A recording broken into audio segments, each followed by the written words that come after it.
ಊಟ ಆದ್ಮೇಲೆ ಸಿಗರೇಟ್ ಸೇದು ಚಟ ಇತ್ತಂದ್ರೆ ಇವತ್ತ ಬಿಟ್ಟು ಬಿಡ್ರಿ. ಏನು ನಾವು ಊಟ ಆದ್ಮೇಲೆ ಸಿಗರೇಟ್ ಸೇದ್ತೀವಲ್ಲ, ಆ ಒಂದು ಸಿಗರೇಟ್ಗೂ ನಾರ್ಮಲ್ ಡೇಸ್ ಅಲ್ಲಿ ಇದ್ದಾಗ 10 ಸಿಗರೇಟ್ ಸೇದೋದಕ್ಕೂ ಸಮ. ಅಂದ್ರೆ ಅಷ್ಟು ಹಾನಿ ಉಂಟು ಮಾಡ್ತೈತ್ರಿ ಅದು. ಹಂಗಿದ್ರೆ ಇದು ಏನೇನ್ ತೊಂದ್ರೆ ಮಾಡ್ತೈತೆ ಅಂದ್ರೆ, ನಂಬರ್ 1 ಇದು ಕ್ಯಾನ್ಸರ್ ಕೂಡ ಬರ್ಬೋದು. ಅದ್ ಹೆಂಗಪ್ಪ ಅಂದ್ರೆ, ನಾವು ಊಟ ಆದ್ಮೇಲೆ ಬ್ಲಡ್ ಫ್ಲೋ ಜಾಸ್ತಿ ಹೊಟ್ಟೆ ಭಾಗ ಕಡೆ ಆಗ್ತೈತಿ. ಅವಾಗ ಏನಾಗ್ತೈತಿ, ನಾವು ಸೇದ್ದಕ್ಕಂತ ಸಿಗರೇಟ್ ಹೊಗೆ ಇರ್ತೈತಲ್ಲ, ಅದ್ರೊಳಗಡೆ ನಿಕೋಟಿನ್ ಅಲ್ದೆ ಇದಕ್ಕಿಂತ ಹೆಚ್ಚು 70ಕ್ಕಿಂತ ಹೆಚ್ಚು ಏನಿರ್ತೈತಿ, ಕ್ಯಾನ್ಸರ್ ಕಾರಕ ವಿಷಕಾರಿ ಅಂಶಗಳು ಇರ್ತಾವು.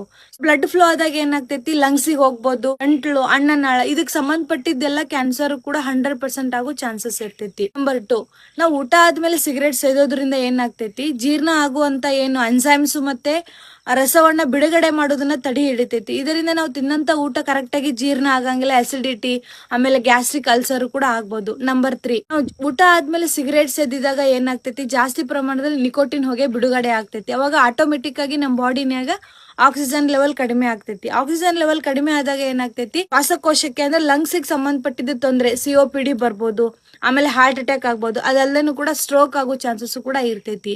ದಯವಿಟ್ಟು ನೀವು ಊಟ ಆದ್ಮೇಲೆ ಅನ್ನೋದಕ್ಕಿಂತ ನಾರ್ಮಲ್ ಆಗಿನೂ ಕೂಡ ನೀವು ಸಿಗರೇಟ್ ಸೇದೋದನ್ನ ಕಡಿಮೆ ಮಾಡ್ತಾ ಬರ್ಬೇಕು. ಇದೇ ತರದ ಹೆಲ್ತ್ ಟಿಪ್ಸ್ಗಾಗಿ ನಮ್ಮ ಪೇಜಿನ ಫಾಲೋ ಮಾಡಿ.